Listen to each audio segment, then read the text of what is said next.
Hey there, and welcome back to another episode of the B2B Marketing Asia podcast. I'm your host, Joe Escobedo, and today we're going to be talking about messaging.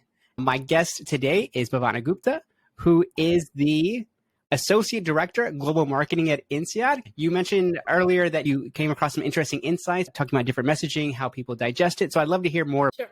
I recently attended a course by INSEAD, which is leading across cultures and borders, and it reinforced what I thought.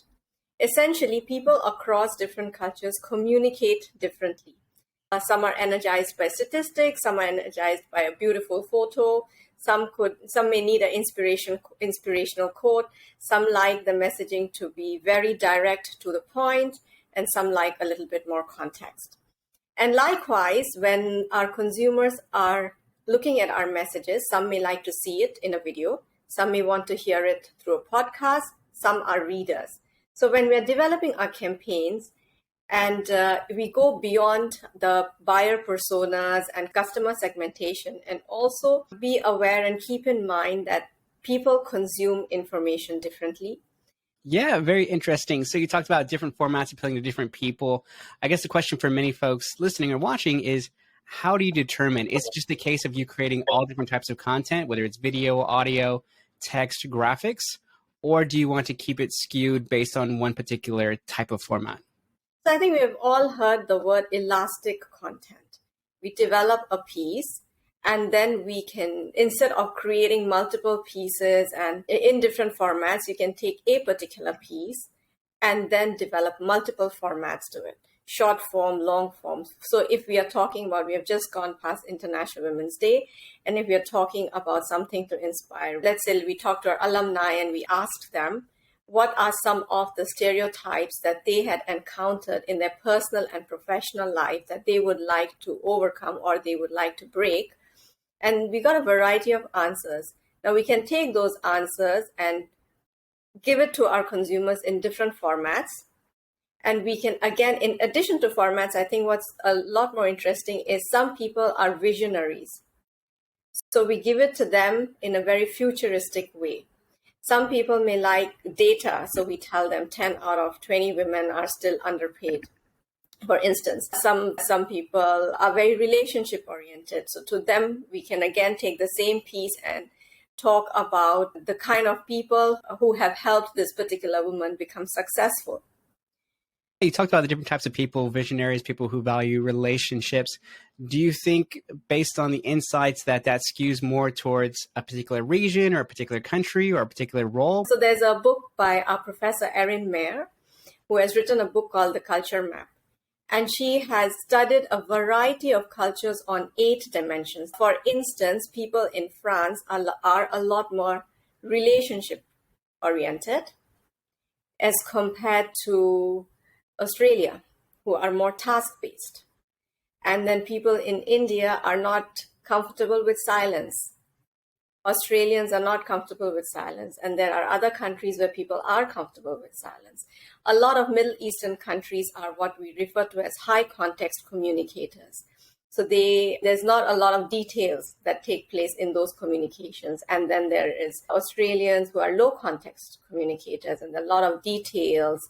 And there's not a lot that people read from the air. That's a phrase that came up, like high context communicators read things in that are not spoken. So the 8 dimensions, and I think that can be applied not just in how we manage teams or how we work in teams, but how we market, how we develop our messages, how we select our publications.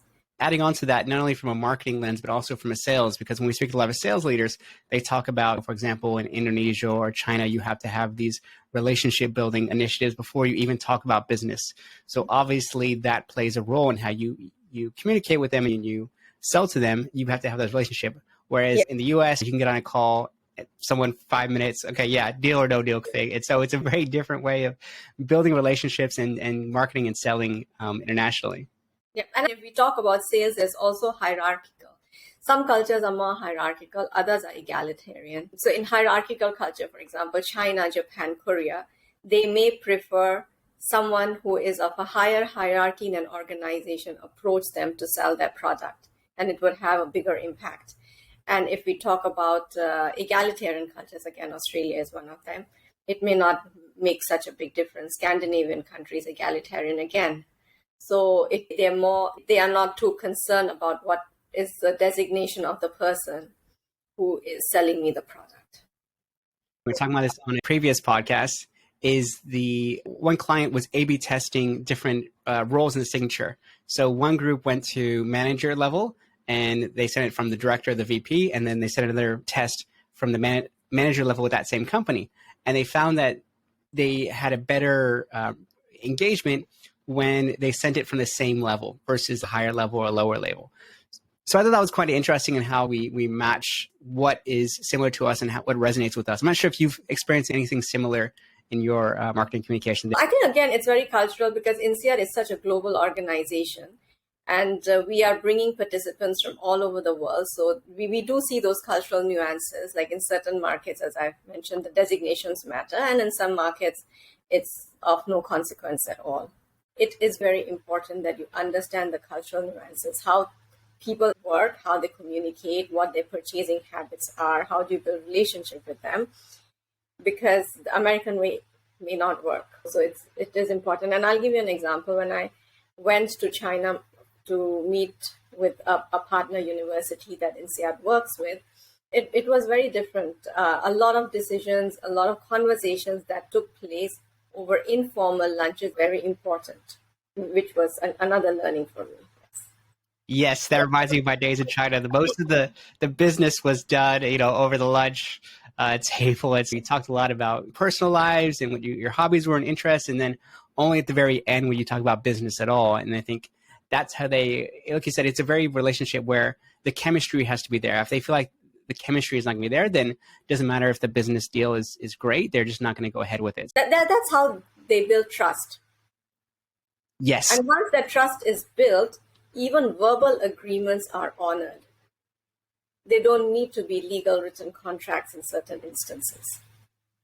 Yeah, that's very true. And I think if you look at it pre-COVID days, I think there was something similar in Singapore where if you wanted to close a deal, for example, you would have to meet with someone 2 or 3 times. They'd have to see, okay, is this person real? Are they competent? And so on. And obviously during COVID, people were not meeting each other. Everything was conducted online. And in my experience, a lot of stuff still happened. You still had to jump on Zoom calls, but it wasn't as much as it was before. Meaning you would have to go through 3 or 4, like several in-person meetings versus now you maybe do 1 or 2 Zoom and that's probably sufficient. So do you think that has an impact in terms of how we build relationships as well when people are not able to meet in person? Okay, I think when we shifted from in-person to online environment, it was not the norm. And people were looking into different ways to make it efficient, effective. And the environment was different because now you were operating from home. So even though you were having a professional meeting, there were instances when personal things were happening in the background. Maybe your kids just started to cry, or a delivery came at the door that you needed to attend to. But as we progressed, I noticed that people missed the personal interaction. Zoom was not enough, and then that human touch, that personal interaction, face-to-face meetings were missed. And then the world came to some kind of a balance as the rules and regulations changed in the countries and where it was allowed. My team took the initiative to have lunches and dinners with people who they could meet. And there were a lot more initiative that they took. I don't think I've said anything of use there. Yeah, I think even for introverts like me, I think I still missed going out and meeting people over coffee, whereas I wouldn't have thought about it as much. But like when I'm just in my little studio or my little office trapped, I'm okay, I should probably talk to someone. And that's actually one of the reasons I created the podcast. We created it right during the beginning of 2020, is a way for me to communicate with people still, while not being able to meet them face to face. So I think, yeah, a lot of folks are looking forward to going back to face for sure. Yes, I think it's just a balance, face to face and online, because we've also seen the benefits of online work. And it's about then finding that balance for yourself, for your organization. And there's a phrase that I came across, the collective wellness of people. So individually, you may feel that you're better off working from your home because everything is good. You have a nice setup and you have the right environment. You save time commuting. But there are others who may not feel the same. And if there are only one or two people who come into the office, it's also demotivating for them because the reason they're coming into office to work is to have some social interaction. So I don't remember who said it, but it was a LinkedIn post where the person said that for the collective wellness of people, there needs to be a hybrid working policy. And I thought that was very true. Yeah, no, I think that makes sense. So far, we talked about geography, we talked about hierarchies. I'm curious, does functions play a role? Because if you look at, for example, sales versus marketers versus finance people, and obviously with a university like a business school like INSEAD, you're catering to multiple different peoples from different fields. Do you think that has a role as well too? Like, for example, you talked about people who like numbers. Is that something you would say, okay, we're doing the finance majors, we have to talk about numbers in all our communications because that's all they care about? Or is it a little bit more open than that? This is just something anecdotal that I can share. I was having dinner with a friend yesterday and she's a lawyer. And I was just talking to her and I said, we did this personality test. And for me, details is not my strength. And then she said, I'm a lawyer and I wonder what could mine be. And I said, just by the fact that you're a lawyer, details must energize you. So I would say that people succeed in a profession when the profession energizes them. And each profession has a specific that is required. Like salespeople, they must be energized by meeting people, more than less. Then on that spectrum, you can have those who are very energized and those who are less energized, but they must like people. And that's my assumption. Again, if you look at people in finance, and we have an executive master in finance at INSEAD, when we market it, when we talk to the people, a vast majority likes numbers. They like data. They're also, we noticed, they like numbers and they like data, very logical thinking, quick and fast. But would I say we don't have people who like relationship or people who are visionaries? They also exist. But so in each of us, we have a bit of all these different components. I would say each of us has a little bit of, some components are a little bit more favored compared to others. But as we evolve or as our circumstances change, these things could also change. I have heard of bankers who are now yoga instructors. So I think we just don't box ourselves because each phase of our life may be different. And we should allow ourselves to evolve and to move along. And it's not easy to do that because as we are moving and as we are evolving, our friends and families find it difficult. They're like, but this is not the person that I knew. So then we can definitely talk about personal branding and how to make the most of it as you as a person changes. Yeah, I think my wife would definitely agree with me, maybe changing over the years. I want to talk about personal branding. Before that, I want to share a quick anecdote because I teach next door to you guys. And so one of the programs I teach is for the data science students, the master's program. And so those kids, I call them kids, are very analytical, very data driven. And so I knew that going in and I said, okay, I'm going to push them a bit to think about that from the other side of the brain, to be more creative, to think more, like a marketer, because that's what the marketing program is. So I took what they already did very well at, and I said, okay, let me push them and say, okay, how can we come up with exercises that sparks creativity, force them to come up with colors and visuals and things like that, where they're not as comfortable. And it's funny because one student told me, he was like, when I was entering the class, I was a bit hesitant, or I was a bit, but he said after, he said it was actually one of my favorite classes because it was very different from everything we did. And it's because you pushed us to explore the other side of it. And I think going back to what you're saying, I think the goal for me as an educator is to give them both sides. Because like you said, they're going to graduate, they're going to probably start their own business, they're going to become CEOs, whatever they're going to be. And to your point, you have to have both sides of the brain working. You have to be able to consume and be able to be familiar with all kinds of messaging. Otherwise, it's going to be very difficult for you to rise above a certain rank. And so I think that is something that, as educators, as marketers, we should be doing more of. Definitely. And even anyone. So there's something that I do with my team. If we're brainstorming on, let's say, a title of a video, and we can't get it and we have spent 10 minutes, talk about something else. Talk about the kids, talk about a new hobby, talk about a TV show that you've been watching for a couple of minutes. And then you come back to the title of the video, and 80-90% of the time, we crack it. I like that, because if you think about it, at least I think of ideas, it's usually when I'm taking a walk or I'm doing something that doesn't require me to think about that particular topic. And I think that's a good exercise to do with groups, because like you said, it gets them to break away from the task at hand and think about other things, and that sparks new ideas. So that's a really good brainstorming exercise for the teams. Oh, you've talked about personal branding, and so I know some folks who do this very well. I do not, but they stick to a specific lane. So I was picking Simon Kemp, who puts together the global marketing reports, and he is very data driven. Like, that's what he is known for. Like, people go to him because of the insights, and whereas I definitely couldn't do that. He loves number crunching. I like to think about new ideas and new formats and new experiments. So you just proved my theory. Yeah. Yeah. So at the end of the day, we're both marketers. We both have a very similar personality, but the way we consume content or even create content is almost polar opposite. And I think going back to what you were saying is, even within marketing, there's different types of marketers, because you have field marketing, you have maybe the creative marketing and so on.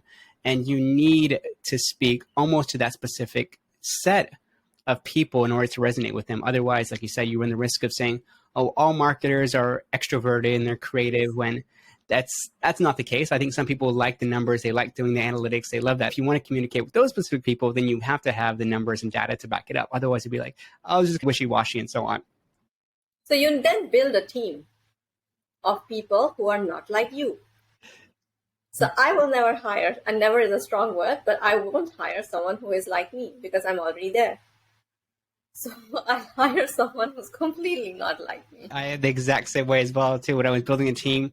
So our project manager is the exact opposite of me. She comes from a tech consulting, very process-driven, and I don't have any of that. So I said, this is perfect. I don't have any of this. You're hired because I don't have that skill set. I will never learn it anytime soon. So it's much easier for you to come in here and bring that in. So I think being aware or cognizant of your own strengths, and I think where you can improve, and trying to fill the gap, like you said, because a lot of people, and I've seen this before, pick people who are like them, and then you have an army of people who are almost identical to you. Whereas I tend to pick, either my personal or professional life, people who are polar opposite of me, because that's how I learn and so on. Yes, I picked my husband who's completely opposite of me. Same here. My wife is the exact opposite. Even though we're both in marketing, the way we think about things, the way we communicate is about as opposite as you can get. So I think, that applies to professional life or your personal one as well, too. It doesn't guarantee success, but it's just... I think my wife would agree with you on that one. Awesome. So is there any kind of any last kind of thoughts or takeaways you would give to marketers? Anything we haven't talked about that you learned from that session that you want to cover? No, I think I've talked about it. And what I would say is, these are generalized cultural descriptions, but it doesn't mean that you have to fit into it. You could be outside of that, because we are seeing people who don't just live in one country. The work that they travel a lot. There could be mixed. They could be coming from mixed parentage. They may have lived in different countries. They could have worked with a global workforce for a long time. So all these things will help you in developing your own personal identity. Mm. So you don't have to say, "Oh, I'm an Indian, but I can also be task-based." Yes, you can be. So what I've shared with you is generalized standard that applies to majority of the population. But as the workforce, as people are changing and traveling and meeting more people, things may be different. So the message is still just when you're writing your campaign, you're thinking of your messaging, just have a message for a data-driven person and a relationship person and an inspirational person. Just have different versions of what you want to tell people. Or you can sit down, if it's an email piece, an email marketing piece, you can cover all of them in one. So you have something for everybody. Yeah, no, it's a really good point. Just to recap, you talked about, let's focus on Singapore because there are people from all over. I'm a great example. I'm a German-born American with a Taiwanese wife and Singaporean kids. So if you think about the spectrum, I fit almost all of the tick the boxes in terms of geographies and backgrounds and so on. Yeah. And your kids. Yeah, sorry? And your kids. They're going to yeah. Like some German, half Taiwan, and the influence of Singapore. And then if they go to study and work, it's going to be a lot. I was going to say, that's a whole different conversation in terms of their own cultural identity and so on. But I think, to your point, it makes sense because you look at a lot of international cities like obviously Singapore, Dubai, London. There's people from all over the world. So you can't just say, hey, people from Singapore are like this, because you have people who studied in Australia or the US, the UK, and they come back here and they think very different. And so that all comes into play. So really having something that ticks all those boxes in terms of messaging is great advice for everyone listening. Thank you guys so much for listening and watching today's episode. Really appreciate it.